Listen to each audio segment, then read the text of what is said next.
श्रीमद्भगवद्गीता अथ पञ्चदशोऽध्यायः पुरुषोत्तमयोगः। श्रीभगवानुवाच ऊर्ध्वमूलमधः शाखम् अश्वत्थं प्राहुरव्ययम् छन्दांसि यस्य पर्णानि यस्तं वेद स वेदवित् अधश्चोर्ध्वं प्रसृतास्तस्य शाखाः गुणप्रवृद्धा विषयप्रवालाः अधश्च मूलान्यनुसन्ततानि कर्मानुबन्धीनि मनुष्यलोके न रूपमस्येह ततोपलभ्यते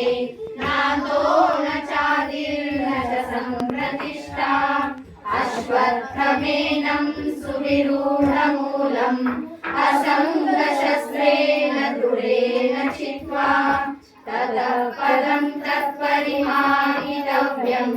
यस्मिन् गता न निवर्तन्ति भूयः तमेव चाद्यं पुरुषं प्रपद्ये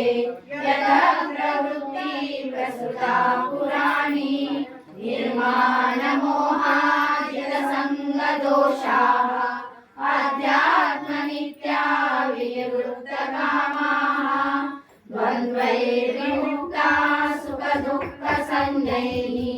गच्छन्त्यमूढा पदमव्ययं तत् न तद्भासयते सूर्यः न शशाङ्को न पावकः यद्गत्वा न निवर्तन्ते तद्भावपरमं मम ममैवांशो जीवलोके जीवभूतसनातनः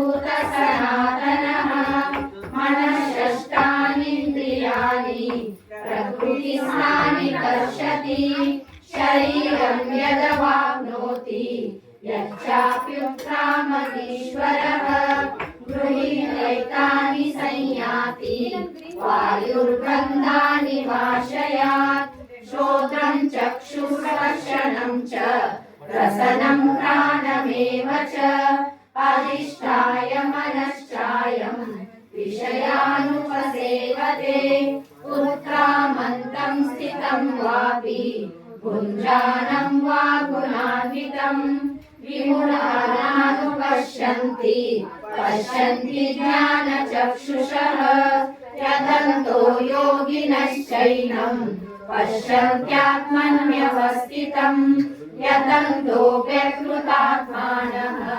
नैनं पश्यन्त्यचेतसः यदादित्यगतं तेजः जगद्भासयतेऽखिलं